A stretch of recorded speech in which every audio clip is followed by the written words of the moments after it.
Of a successful marriage. It's a complex recipe full of change, acceptance, and trust. And a local therapist is wading into the challenges of maintaining a successful relationship in her new book. It's called Staying Married is the Hardest Part. Here to talk about the advice in these pages is author Dr. Bonnie Comfort. Good morning. Good morning. Thanks for joining Great us. to have you here. Very lively for this time of the morning. I know. We're several cups of coffee deep at this point. You never know what we're going to get into on the show here, but I'm really excited to get into this discussion because I really enjoyed reading your book. Dr. Comfort, tell us about this story. This is a memoir where you kind of, bring people into your own personal life, having been a relationship therapist for many, many years. I've been in practice in Portland for 30 years. I've done a lot of couples therapy, and I struggled in my own marriage. And I don't think very many people who come to a couples therapist think on the other side of the desk somebody is having such a difficult time. So I thought it was valuable to share that.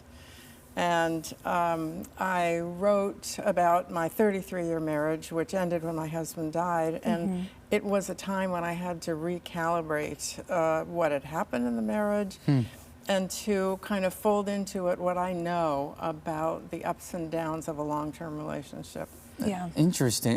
To your point, you don't expect the person on the other side of the desk to necessarily be experiencing those same issues or conversations to be had.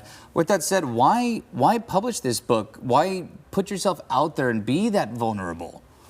Well, I thought it was of value to other people to know this. I mean, there's a lot of issues I cover in it about, for example, women, even after all these years, having a terrible time disappointing their partner, being trained to please, being trained to care, give.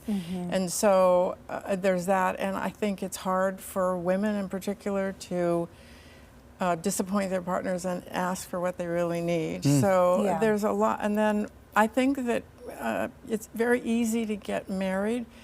It's not so easy to stay married for life, which is what the vows are, because there are so many challenges that come along. You discover between year 3 and 7 who your partner really is, not who you thought that person was when you married them. Sure.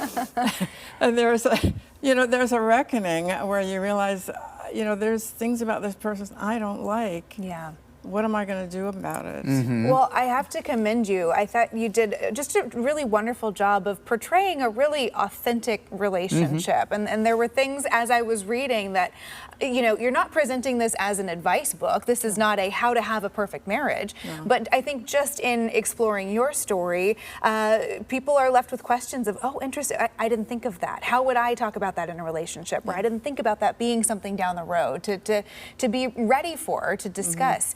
What do you hope that people will take away from getting to read your memoir? I hope people will take away the value of empathy and patience with your partner. To me, empathy is the magic bullet that can repair a rift between a couple. And it requires you being able to put yourself in your partner's shoes, even if you're really angry with them. Imagine them sometimes as they were as a child, because you are encountering, to some extent, your partner's childhood when you get into trouble, and to be able to be forgiving. To me, that is the way that one can weather difficult times, and also lower your expectations. I think, when we get married, we imagine it's always going to be perfect and wonderful. Well, it's not. It goes up and down. There's times when you're apart, when you feel like it's not going to work, and to be able to navigate that and find ways to reconnect is important. But I do think if you've got 70% of a good marriage, you're doing really well. Yeah.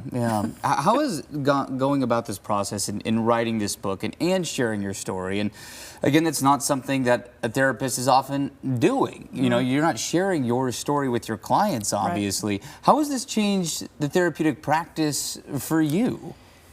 Well, my therapeutic practice is diminished now. I'm not seeing any new clients, and so I felt safe enough to reveal things. I had a lot of sexual incompatibility with my husband, which is kind of a volatile topic and not something that my clients necessarily want to hear about. So I felt that it was time for me to do that, and that there was value in it. And yes, it's different than a how-to book because I really do go through the struggles that we had of various kinds. Yeah. Where do you think some of the how-to of it all can kind of fall short sometimes? Do you feel like some of this discussion, this more authentic dialogue, is missing from today's relationship talk?